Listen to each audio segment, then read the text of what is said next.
I praise Allah, if not for a blessing provided, for a harm that He averted from. You don't know what harm it was. I'm praising Allah for the ability to praise Him in the first place. If the only thing to say Alhamdulillah for was the ability to say Alhamdulillah, that in and of itself is enough of making it worth it to praise Allah subhanahu wa ta'ala for. Allahu Akbar, Allahu Akbar. One of the names of Surah Al-Fatihah is actually Surah Salah. It is actually called the prayer. And we'll talk about a narration why the ulama call it that, because Allah subhanahu wa ta'ala has referred to it as as-salah. And that is to say that there is no salah without Al-Fatihah.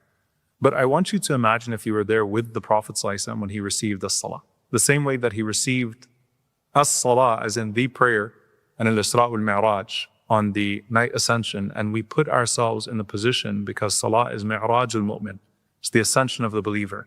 As if we were with the Prophet ﷺ when he ascended to the highest place and received that message from Allah subhanahu wa ta'ala.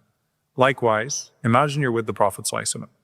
And Abdullah ibn Abbas radiallahu ta'ala anhuma, he says that when Jibreel alayhi salam was with the Prophet ﷺ one day, he heard a sound from above like a door opening.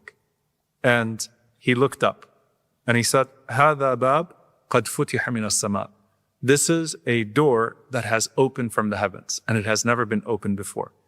And he said that an angel came down from it and came to the Prophet ﷺ and said, receive the glad tidings of two lights that have been given to you and have never been given to anyone before.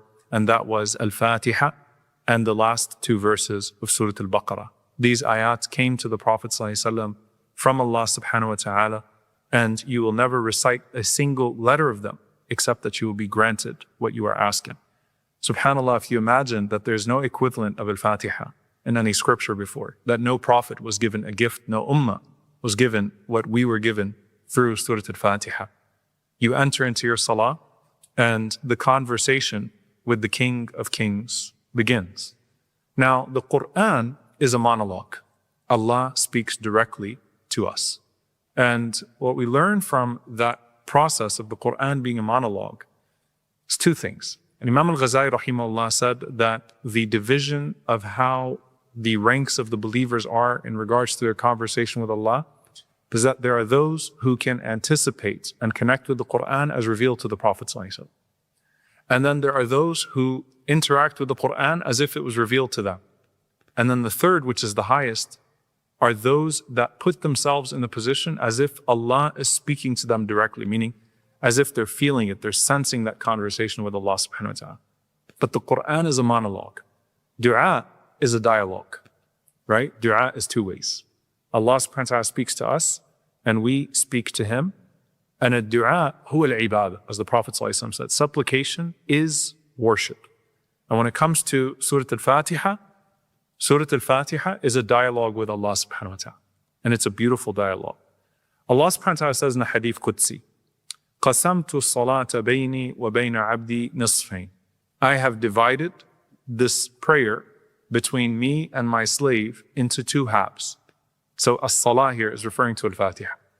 And here's what I want you to visually capture, which is absolutely incredible. If you were to look at Surah Al-Fatihah, the first half of Surah Al-Fatihah up until Ihdina as-Sirat al-Mustaqim, that is the part that is praising Allah subhanahu wa ta'ala. The second half is the dua, is the ask from Allah subhanahu wa ta'ala. If you look at it visually, it's exactly half the page. So it is two halves that Allah subhanahu wa ta'ala has mentioned. And this is an important distinction to make. There's a hadith where Mu'adh radiallahu anhu was with the Prophet sallallahu alaihi wasallam. He says, Ya Mu'adh ibn Jabal. He calls him out 3 times. Oh Mu'adh, oh Mu'adh. And Mu'adh says, Labbayka ya Rasulullah, here I am, O Messenger of Allah, here I am. And he says, do you know what the right of Allah upon His servants is? What is it, Ya Rasulullah? That they worship Allah subhanahu wa ta'ala without attributing any partners to Him. And in the rest of the hadith, the Prophet ﷺ says, to paraphrase, and do you know what the right of the servant is upon Allah subhanahu wa ta'ala? That Allah will not punish them. That should they abide, Allah will not punish them. And so our entire relationship is what Allah subhanahu wa ta'ala gives us in return for our worship to Him, even though He created us and gave us the ability to worship Him subhanahu wa ta'ala. And so you start this dialogue. Allah Azza wa Jalla says, إِذَا قَالَ الْعَبْدُ الْحَمْدُ لِلَّهِ رَبِّ الْعَالَمِينَ.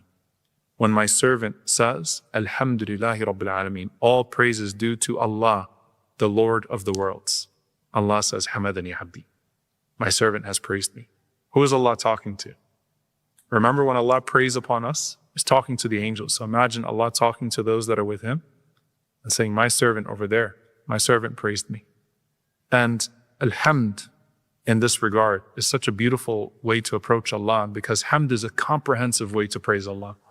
It includes within it a-thana wa shukr, which is praising Allah subhanahu wa ta'ala as He deserves to be praised, but also gratitude. So it actually includes both of those things. So it's a perfect way to praise Allah subhanahu wa ta'ala. And alhamd, if you notice it's the definite article. So that means all of the praise is due to Allah subhanahu wa ta'ala. And so think about the coherence in the salah. Alhamdulillahi Rabbil Alameen, Hamadani Abdi. Sami'a Allahu liman hamida, Rabbana wa lakal hamd. It's a conversation of hamd.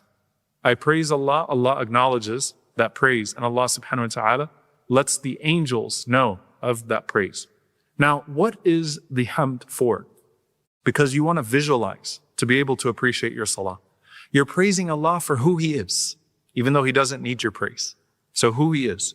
You're praising Allah for what He guided you to, because the most precious blessing that He ever gave you was guidance, even more so than your existence. You're praising Allah for what He gave you, other than guidance of the blessings. And you're praising Allah for what He saved you from. So connect to these four things. And Imam al-Awza'i rahimahullah said, I heard someone say, I praise Allah, if not for a blessing provided, for a harm that He averted from. You don't know what harm it was, but I'm praising Allah for the obvious blessing and for the harm I never saw coming. I'm praising Allah for the ability to praise Him in the first place. If the only thing to say Alhamdulillah for was the ability to say Alhamdulillah, that in and of itself is enough of making it worth it to praise Allah subhanahu wa ta'ala for. I praise Allah for what I see of His names and His attributes and for what I can't perceive. I praise Allah for the visible and the invisible aspects of guidance. I praise Allah for the visible and the invisible blessings. There are so many blessings you never even see. And I praise Allah for the obvious tests He saved me from and the ones that I never knew that He averted me from. And so, Alhamdulillahi Rabbil Alameen starts with hamd. And here you have Lillah, which is Allah subhanahu wa ta'ala, and particularly Rabbil Alameen, the Lord of all the worlds. Rabb has a loving connotation to it. The Lord of the worlds is representative of the fact that Allah Azza wa Jal sustains and cares for, on top of ruling. He's not an absent authority, subhanahu wa ta'ala. He's not a God who created and then abandoned. He is a Rabb that controls all things, that is constantly maintaining and constantly sustaining. And amongst those things, He is the Rabb of all of my affairs. So why would I think that I need to be busied with the small things of my affairs when I'm in conversation with the one who manages all of my affairs, that which I have left and that which I'm going to? Allah is the Rabb of all of my affairs. So I trust Him, subhanahu wa ta'ala, when I'm in conversation with Him, that Allah is taking care of it. You know, an example of this is, let's say that you had an assignment that is due to your employer, right? And to Allah belongs the highest example. And your employer says, let's go out to lunch. I want to talk to you and enjoy some time with you. You're not thinking, I need to get back to this assignment that's due to my employer, because the employer clearly understands. He's the one that took me out. He's the one that engaged me in conversation. And that's a sign of closeness and access to Him. So in the case of Allah subhanahu wa ta'ala, I'm pleased with Allah as the Lord of all of my affairs. And so I will not be busied with my affairs over my Lord. Rabbil Alameen. He is the Lord of multiple layers of existence in time and in space. If you recall, the barzakh, a completely, entirely separate existence from us that exists of those that have passed away. And there's all of the ghaib that we don't see, the unseen that we don't see. Allah Azza wa Jal manages all of those things. He owns all of those things. He maintains all of those things. And of the beauty of this is that He's praising you in a realm that you can't perceive, but you know exists. And that is with the realm of the angels. He's praising you with the angels in one of the other realms that you are not able to access in the moment in terms of perception, but you know that it exists and you praise Him as He deserves to be praised always, knowing that you will never praise Him enough and that you should praise Him for the ability to praise Him. Alhamdulillahi Rabbil Alameen. And Allah says, Hamadani Abdi. My servant just praised. And then you say, Ar-Rahman, Ar-Rahim. You praise Him for His all-encompassing mercy, and you praise Him for His exclusive mercy, which you seek as a constant.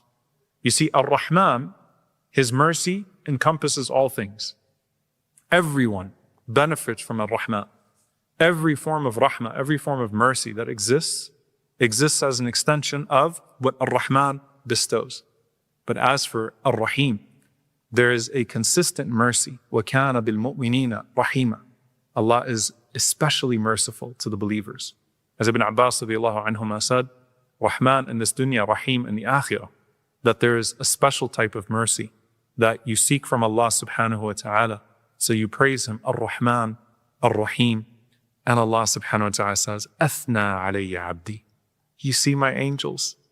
My servant has extolled my praise. Now it sounds very similar in the English language, but thana means layers. It means to put layers of something, right?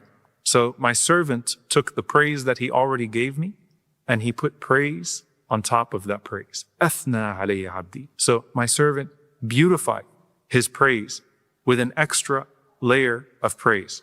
And by the way, this is also indicative of the adhkar that we make in the salah. You could say, Subhana Rabbi al-Azim in your ruku' and that's enough. But you beautify it by saying, Subhana Rabbi al-Azim wa bihamdihi. You could say, Subhana Rabbi al-A'la and that's enough. But when you add wa bihamdihi and with His praise, it always makes it even more blessed.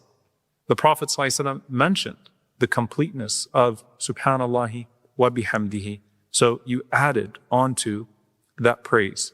And you think about when you will need Allah's mercy most, even though you always need it. And you think about the Day of Judgment. And what's the next verse? Maliki yawmiddin, Master of the Day of Judgment.